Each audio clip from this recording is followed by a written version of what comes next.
Hello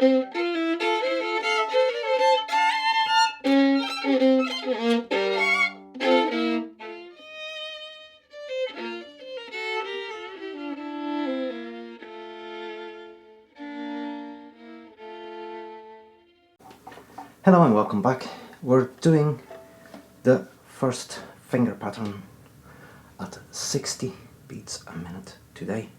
In the slow video I already explained to you what the first finger pattern is. It's with the second and the third finger against each other, which means we have a tone between 0 and 1, a tone between 1 and 2, a tone being a finger width gap approximately. Yeah, use the videos to pay attention to the intonation. It's important when things are this slow, when you have all the time in the world, to actually listen and to try to match the intonation. It's very important that you learn to listen.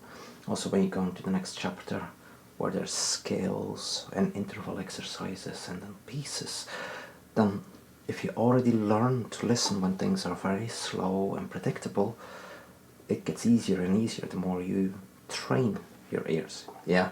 So anyway, so where was I? Oh yeah, a tone between 0 and 1, a tone between 1 and 2, a semitone, so 2, 3 is against each other, and 3 and 4 again about a finger width between those two fingers. It's the same finger pattern on every single string. It's just a drill, but it's really slow.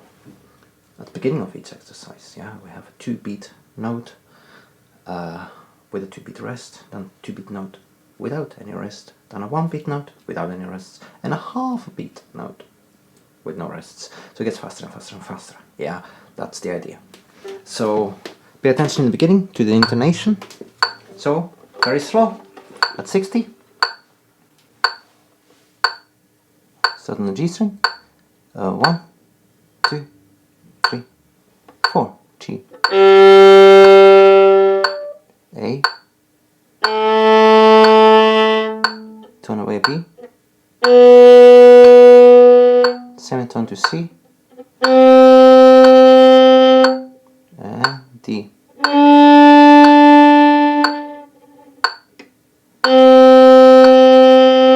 Back to D. C. And last time to D.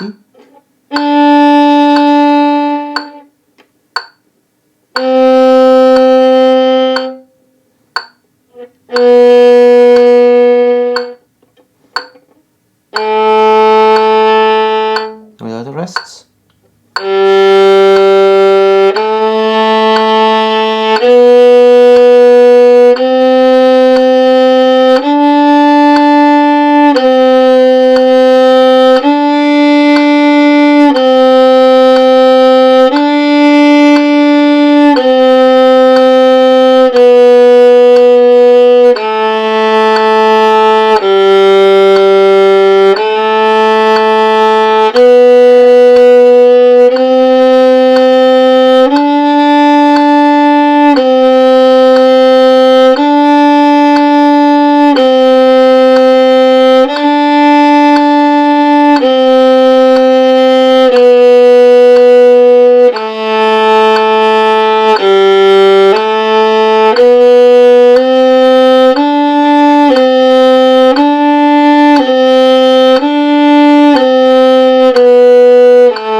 D string, same thing, and 1, 2, 3, 4, D, E, F sharp, G natural, semitone, and A, back to G, A,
continue on the A string, same thing.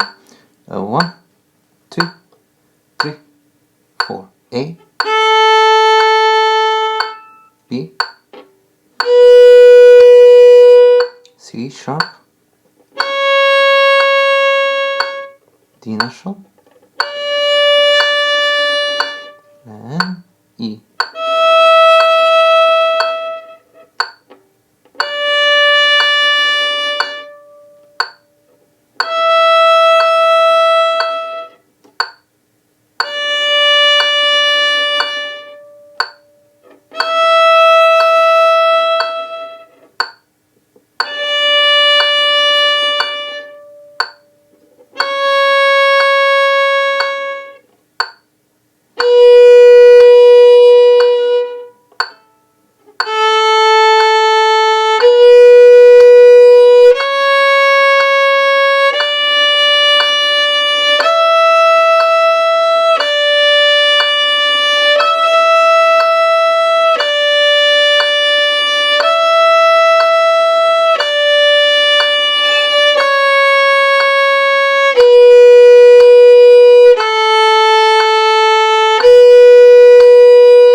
Finally the E string. 1, 2, 3, 4. E, F sharp, G sharp, the tone away,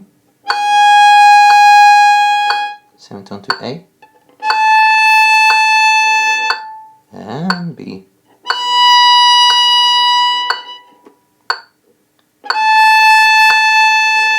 Back to B.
So, and that's it.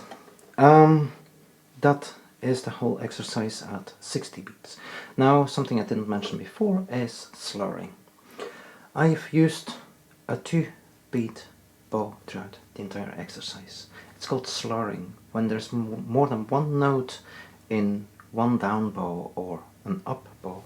It's a slur. So, I'll show you.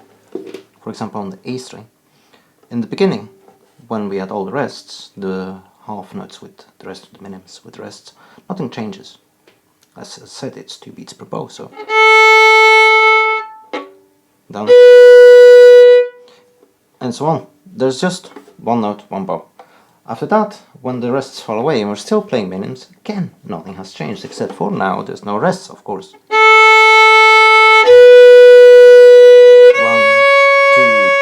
3, 4, 1. So it's still only one note per bow. But then it changes when we get to the quarter notes or the crotchets. Now we have a bow that's 2 beats long, but notice it's only 1 beat, so now we end up with 2 notes per bow. 1, 2, 3, 4, 1, 2, 3, 4, and so on. And then when we get to the quavers or the 1/8 notes, now we have 4 notes in a bow. It's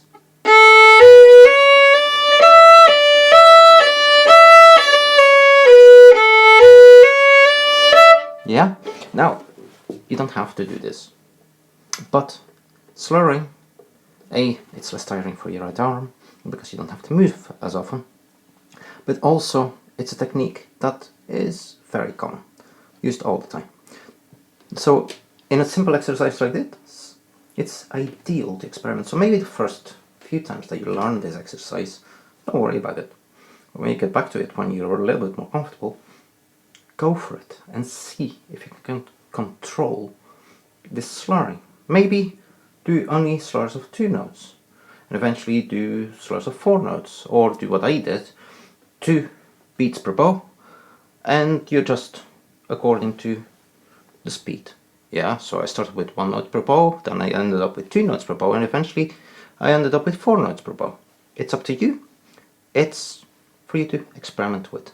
If you want to go for 8 notes per bow, by all means do. Yeah, the better you get at stuff like this, the easier things become later, and definitely when a repetitive exercise drill like this, ideal to experiment with new things. Once this hand is stable, you can start experimenting on this hand. Pay attention to the relaxation and stuff like that. Yeah, so it's all up to you. Enjoy the exercise and keep challenging yourself to be more correct, more relaxed, better in tune. And yeah, name the note names as much as you can in your head, at least. You don't have to speak it out loud like what I did on the video, but at least think the right note names. The faster you know the note names and know that C sharp is a high second finger and C natural is going to be a low second finger, the faster you'll be able to learn pieces later on when you suddenly have a C sharp or a C natural. Your fingers will remember. Your brain, of course, as well, but your fingers will help out. Yeah? Always train as much as possible. Maybe not everything in one go. Just do the same exercise a few times a day. And every single time you achieve something, add a new layer to it. Either the slurring, the note names, whatever you like. Yeah? Experiment, be ambitious, and keep on learning. I'll see you at 80. Take care, bye.